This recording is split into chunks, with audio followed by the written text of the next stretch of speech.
Welcome back to the deep dive, where we take expert observations and really try to distill them into something you can almost see and feel. Mhm. Today, we're focusing our lens on something hyper-specific, not a broad category, but one single incredible raptor, the African Marsh Harrier.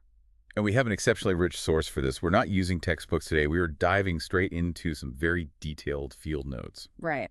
These come from Birdwatcher. That's right. It's an outfit run by Ben Fuchsia, who's a registered national tour guide for nature, operating right there on the Garden Route. So these aren't theories. This is someone who has spent, countless hours watching these birds over South Africa's lakes and marshes. Exactly. The value here is that granularity.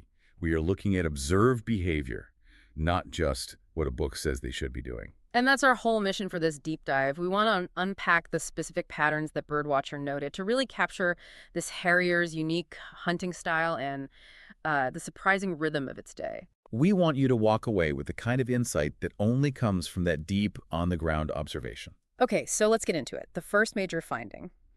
It's all about how this raptor hunts. The notes from Birdwatcher immediately call the African Marsh Harrier a master in sudden appearance. And that's not just a nice description, it's really an operational analysis of its whole strategy. So how does it achieve that? Well, Birdwatcher is very clear on this. It's achieved by flying very low over the reeds and the edges of the water. Which is the opposite of what you might picture for a raptor, right? You think of them soaring high, scanning everything. Precisely. The harrier's doing the exact opposite. It's Yeah. hugging the terrain. So why that low altitude approach? I mean, if you think about what lives in a marsh, small birds, rodents, maybe some frogs. Right. They're all adapted to hide, but they're also constantly scanning the sky. They're looking for that big, dark silhouette from above. And the harrier just avoids that completely. It negates their main defense. By keeping its profile just inches above the reeds, it's using the vegetation itself as a sort of natural blind. It stays hidden right up until last second. It's turning the terrain into a weapon. A weapon of stealth, exactly. That also changes the whole energy equation, doesn't it? Yeah, it must. I mean, it's not spending all that energy climbing to a huge altitude and then doing a massive dive. No, it's more of a slow, deliberate patrol. It's just cruising along the water's edge, maximizing surprise with what seems like minimal effort. And Birdwatcher confirms that, noting they carefully watch the edges of the water and the reeds. It's an active, focused patrol route. This is so key to its specialization. It's not scanning a wide area. It's a specialist that exploits the margins, the literal edges. I think you really do have to visualize this to get it. It's not that majestic soaring hunter. It's more like a stealth drone. Or a sniper, yeah. Using every bit of available cover, moving silently, and then, boom. It goes from invisible to lethal in a heartbeat, all at ground level. And that mastery of stealth, it leads us right into the next observation, which for me is where it gets really, really interesting. Yes, the post-catch behavior. Because this is where it differs so dramatically from its high-flying cousins. It completely challenges the typical image of a powerful bird of prey. Birdwatcher notes, and this is a direct quote, once it got its target, it normally sits right where it caught is to eat it. Just stays put. Stays right there, on the ground, in the reeds. That seems astonishingly risky. Why would a raptor, which could be vulnerable to something on the ground, choose to eat its meal right there? Most birds of prey, you're right, they want to get altitude, get away, secure the meal. And the notes actually make that exact comparison. They do. This is where the context is so crucial.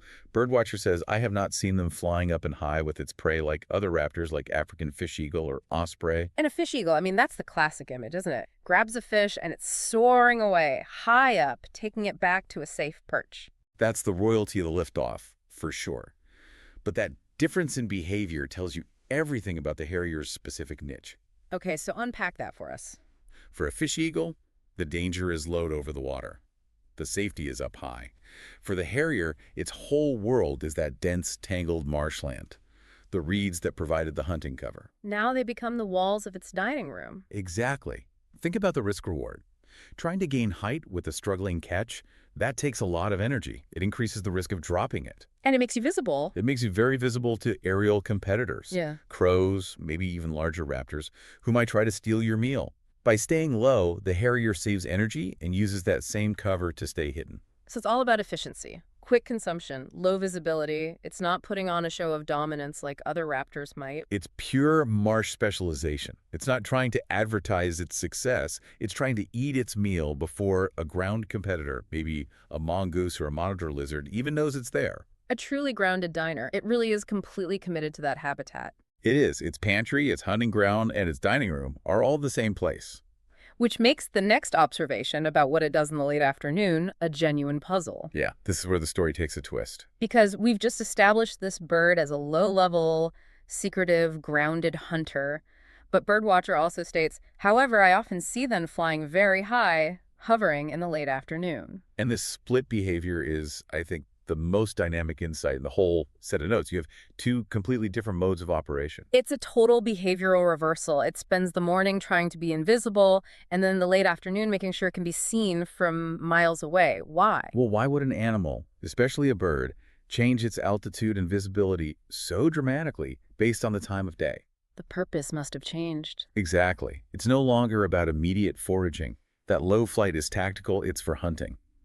This high, stationary, hovering flight that's observed specifically in the late afternoon, that sounds like it's serving a social or a territorial function. Okay, so let's explore that. If it's not hunting, because we know the low flight is better for that, what could it be doing way up there?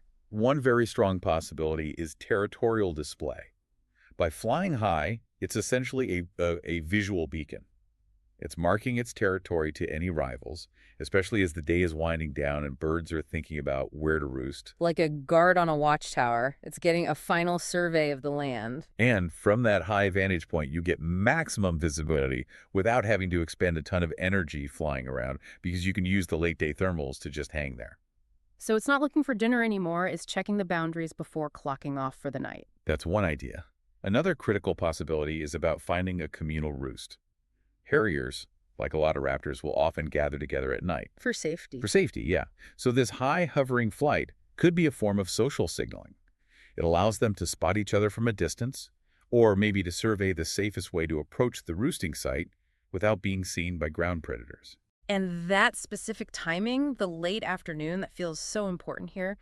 The heat of the day is gone, hunting might be done, and the focus shifts to just surviving the night. High altitude gives them a panoramic view. You can spot danger, or you can confirm the location of others in your group.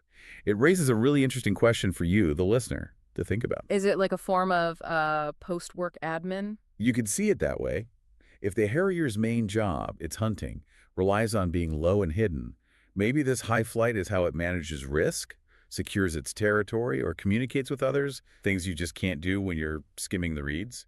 So if we pull this all together, what have we learned from Birdwatcher's expert notes on the African Marsh Harrier?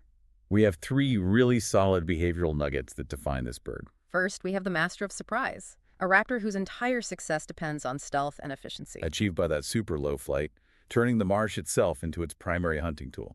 Then second, we uncovered the grounded diner. It shows that, unlike the fish eagle or osprey, the harrier eats right where it makes the kill. Right. Staying low, staying in cover. It's prioritizing efficiency and security over that big display of altitude. And third, we have the afternoon paradox. The bird shifts completely. From that invisible, low-level hunter to a highly visible, high-altitude hoverer, specifically in the late afternoon. It's a signal that its job has changed from hunting to something else. Something more social or territorial? Potentially, yes. Yeah. It's a creature that has mastered two very different skies. The secretive, focused sky of the hunt, and the wide-open social sky of the late afternoon. Is a perfect example of a specialist, its behavior dictated entirely by its home turf. And that leads us to a final thought for you to sort of mull over. It's something that builds on these facts. Yeah. If the harrier's whole daytime strategy is built on staying hidden, what could possibly be so important that it's worth risking all that visibility by flying high in the late afternoon? What's the trade-off? What is the trade-off? Is the benefit of surveying your territory, maybe spotting a rival, or conferring that your roost site is safe, is that information so critical that it outweighs a lifetime strategy of being a stealth predator? It's like it trades protection for information at the end of its working day. Exactly.